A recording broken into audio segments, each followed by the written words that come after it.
Well, good day to you, dear confirmation students. Pastor Johnson coming to you today with our next lesson for confirmation.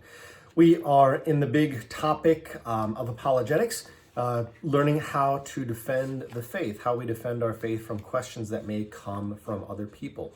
Thus far, we've talked about why do we believe, how do we talk about Jesus, why do we believe in Jesus, why do we believe in the Trinity was last week, was right after Easter. And this week we're looking at why the Bible. So of course we had to get to the Bible eventually, since the Bible helps to inform all those other things, why we believe in Jesus, why we believe in the Trinity, why we believe in general. Since we are believing and trusting people by nature, we just need to believe and trust in the right thing, the right God, and the Bible tells us about this right God. So today is all about the Bible. Why do we believe in the Bible? First, before we get into why we believe in the Bible, let's first ask the question, what is the Bible? Now, the Bible is a collection of 66 books, so really it's more of a library than a book. There are 39 books in the Old Testament from Genesis to Malachi, and there are 27 books in the New Testament from the Gospel of Matthew to the book of Revelation. So 66 books in all, 39 old, 27 new. Now, generally speaking, the Old Testament is all about the Christ who was to come. And so we hear about promises, we hear about prophecies of the Christ who was to come.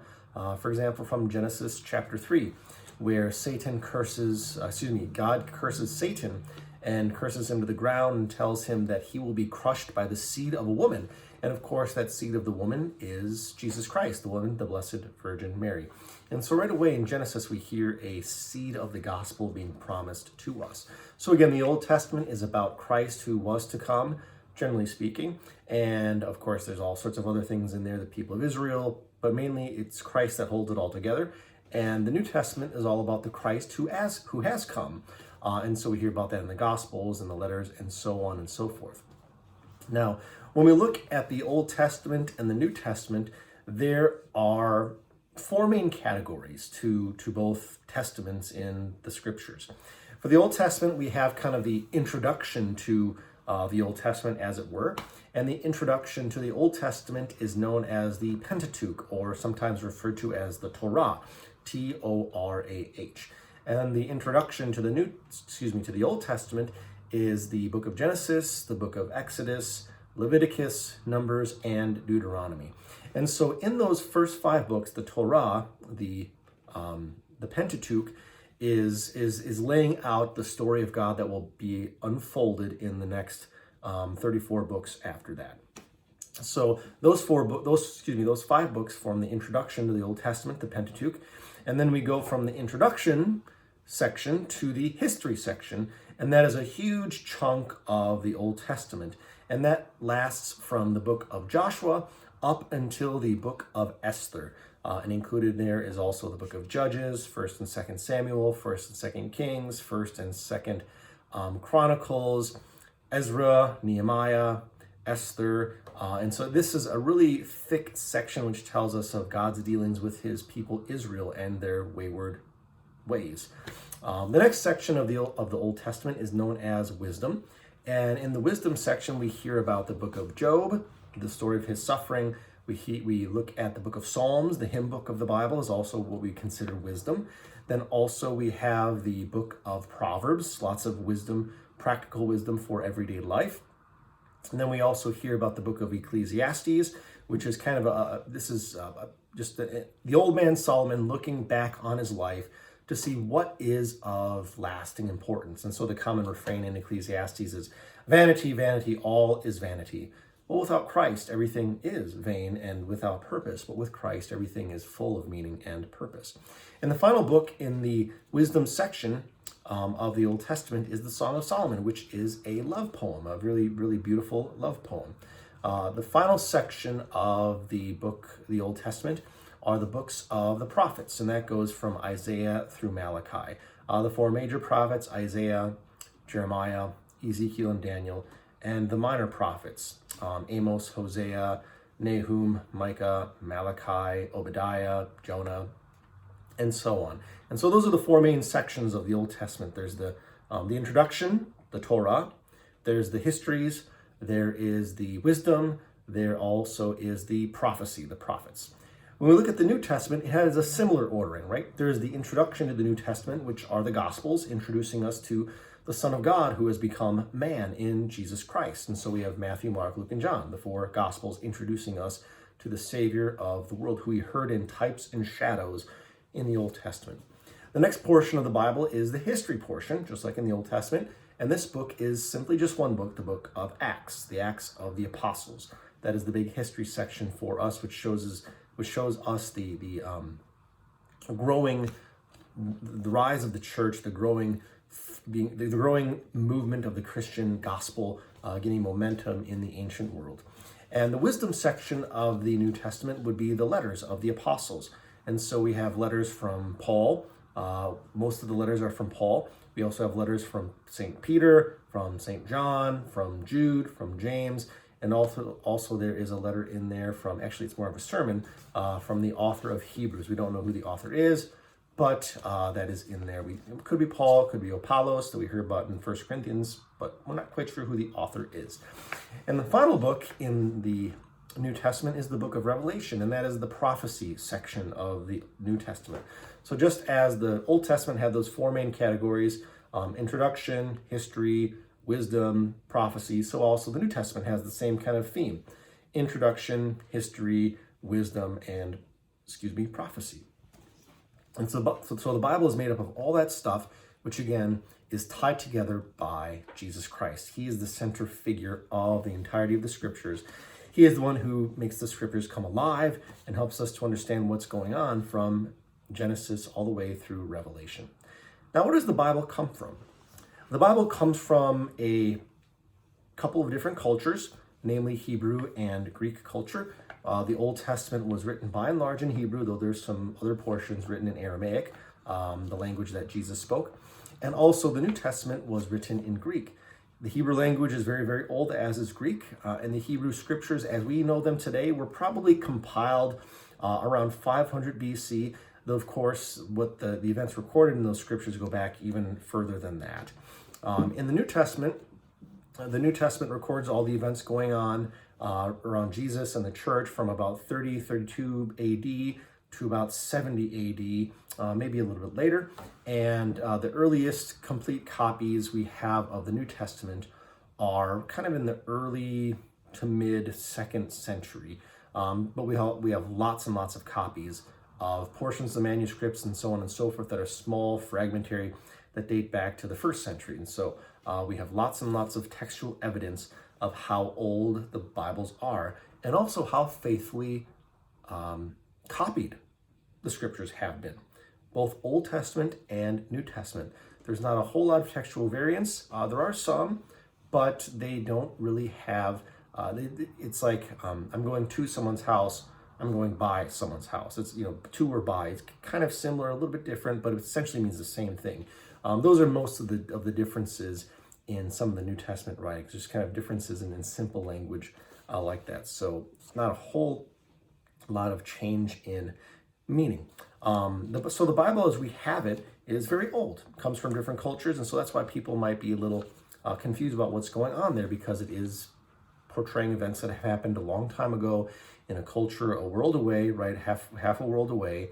If you've never been to Israel, to Greece, to Turkey, some of these sites and places are just going to be very, very foreign. It's kind of like talking to someone in Iraq or India about what's going on in central Wisconsin, right? They just won't have any idea of life here with cities and cows and things like that, just like we don't have a whole lot of idea what's going on over there. So the scriptures kind of have that same kind of disconnect. So we really need to study the scriptures to know what's going on. But the Bible comes from faithful transmission and copying of monks and people who have passed on the scriptures to us. Now, when we think about the Bible, one of the big questions we need to think about is, why can it be trusted? Why can we trust this Bible? That's an apologetic question, right? Someone says, you read the Bible, that's well and good. Why do you believe what it says? Why do you trust the Bible? And so here are some reasons why we trust the Bible. I want to give you 3 main reasons why we trust the Bible. I hinted at one of them already.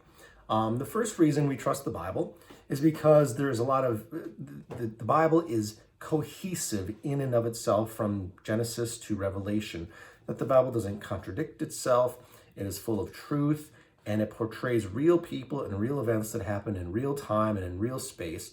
And so the internal evidence of the scriptures goes to show how truthful it is, that these people aren't making this stuff up, that they saw these things, they saw what God had done with his people Israel. There were eyewitnesses who saw Jesus risen from the grave. There were eyewitnesses in the church that could talk about the work of the Spirit in and through what the church was receiving from God in the liturgy. And so there's just so much going on that can be trusted because, again, it is eyewitness testimony. And it's eyewitness testimony that is being recorded, and that this faith is something that the ancient Jews and also the early Christians would die for. They would not give up their Bibles under pain of death.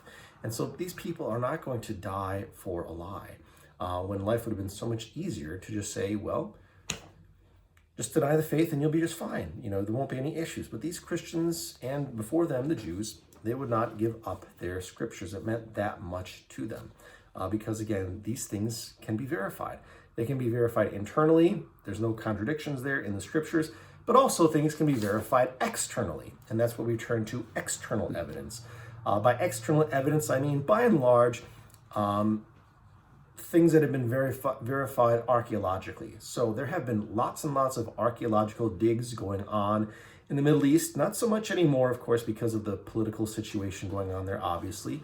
But there's been lots of archaeological excavations going on in and around a number of different sites that are mentioned in the Bible, like Ephesus, like Jerusalem, like Nineveh, like Shechem, like Jericho. Like all these places we hear in the Bible can be verified historically from the historical archaeological record, from the historical literary record that we talked about a couple weeks ago when we talked about Jesus, right? How there was other Jews and non-believing Romans, Greeks and Romans who wrote about Jesus. And so this is another form of external evidence, archaeological evidence that shows that these places really existed. The Bible just didn't make these places up. They were real places that had real people who really truly interacted with their God. So there's internal evidence, there's external evidence, and the third way we can trust the Bible is because of the textual evidence, which I talked a little bit about before. We can trust the Bible because it has been faithfully transmitted from generation to generation. For the New Testament, for over 20 generations. For the Old Testament, even longer. And so the early Christians, and before them, the ancient Jews, they would be at great pains to transmit the scriptures. They would transmit them as faithfully as they could. The ancient Jews, if they would make a mistake, they would, legend has it, that they would burn the Bible because it just was not befitting God to have mistakes in the Bible. And so the Old Testament was very, very faithfully transmitted. And the archaeological record shows us that. Every time we find new manuscripts about the Old Testament, it goes to show us how faithfully the Hebrew scriptures were transmitted from generation to generation. And the more copies of the Bible that we find, whether they're fragmentary or whole, we see how important, how accurate every copy is, right? Some studies say that the accuracy between one copy of the Bible to another in the ancient world is at about 99.5%. So again, there are some minor variations, like I said, with prepositions, to, by, from, and so on and so forth. But by and large, the New Testament has been faithfully copied generation after generation. So we can trust the Bible because it's been copied faithfully generation after generation. They didn't have printed presses until the 1600s, right? 15 and 1600s. And so they had to do it all by hand. And they faithfully transmitted it for century after century. And when it comes to sheer volume of literary evidence, when it comes to the scriptures, we have so much compared to other stuff, compared to the philosopher Plato, compared to the philosopher Aristotle, compared to the ancient historians of Greece and Rome like Herodotus and Tacitus and Sophocles. Well, he's more of a philosopher. But anyways, by and large, not even close, the Christian New Testament especially has so many copies and fragments available for it in lots of different languages and different cultures, and they all square up with one another. It just goes to show you how wonderfully preserved this text is. So we can trust the Bible because people didn't mess it up when they translated it. So those three reasons: internal evidence, external evidence, and literary evidence. So we can trust the Bible because of all those reasons and certainly more. On the last page of the curriculum notes, I give you some reasons why we should read the Bible. This kind of goes without saying, but these are just some reasons to read the Bible. I'll let you read those at your convenience. And now as I look at the questions, I just want to make sure that I touched on some of these questions: internal evidence, external.